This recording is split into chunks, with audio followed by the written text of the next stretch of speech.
On page 514, we have the final section of the chapter, which illustrates for us that sometimes when we use a language, we are activating in our minds the cultural components of that language as well.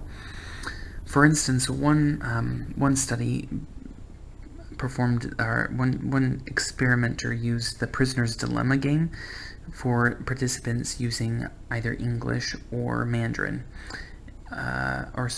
Dutch, either English or Dutch. And when, I guess, the prisoner's dilemma, if you're not familiar with this, is that you're given a scenario in which you can play in a cooperative fashion or non-cooperative fashion. If you play in a cooperative fashion and the other person plays in a cooperative fashion, then you both do better than you otherwise could have. But if you choose to play cooperatively and your partner chooses to play uncooperatively, then he wins big time and you lose big time. If you both choose to play uncooperatively, then you both come out somewhere poorer than you would have if you had cooperated, but neither of you is totally sunk. That's usually the way it sort of goes. This can be, the reason it's called the prisoner's dilemma is, as many of you probably already know, because if you're called in to speak with some police and you're asked to rat out your partner for immunity, then you essentially have the prisoner, you're faced with the prisoner's dilemma.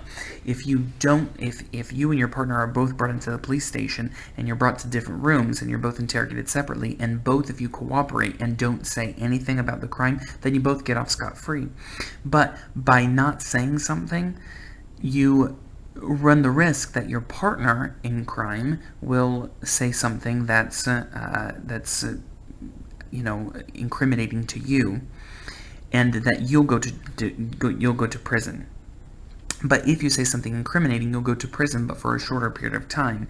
You'll get off less because you cooperated with the police, and but the bad aspect of this is if you both switch on each other, if you both tattle, then essentially you've both sent yourself to prison, and neither one of you get any protection because they have everything they need to not give you a deal, right?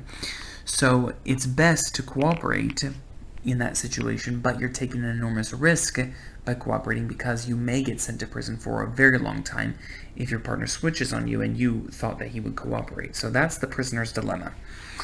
When playing the prisoner's dilemma in English, people played more competitively than if they played it in Dutch. If they were presented the material in Dutch and they played the game in Dutch, then they were more likely to play cooperatively. There's nothing necessarily competitive in English or cooperative in Dutch, but as a whole, American culture is a more competitive culture than the Dutch culture in Holland. So what we come away from this experiment realizing is that by activating a language in our mind, by using that language, we're activating along with it all different kinds of cultural components that we that sort of go along with that. And this box language at large 12.2 on this same page describes in a paper written by an economist saying that that some languages activate present tense. I should say this differently. Some languages don't have tense encoded in the language. In English, we have to encode tense all the time. We're always either saying that something's past tense or present tense or future tense. It's just embedded in the language. It's a required part of what we say. But in Mandarin, you don't have to specify tense. It's usually inferred by the context.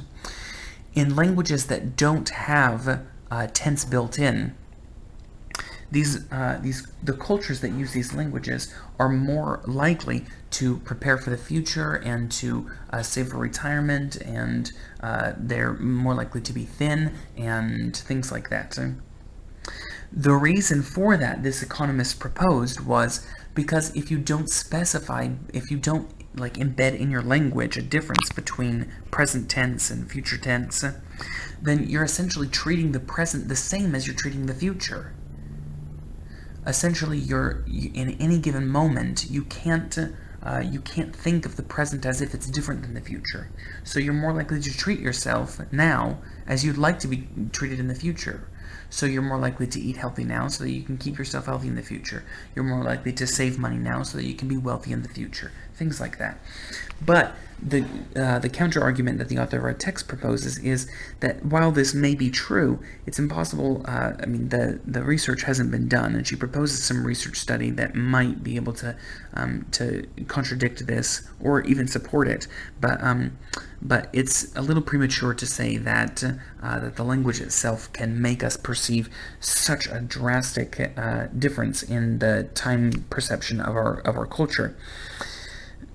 It's not to say that it couldn't, but the other research that is presented in the chapter suggests that the Whorfian hypothesis is, when it acts very subtly, and it almost never has such a dramatic effect as to make you broken fat, as Language at Large 12.2 says.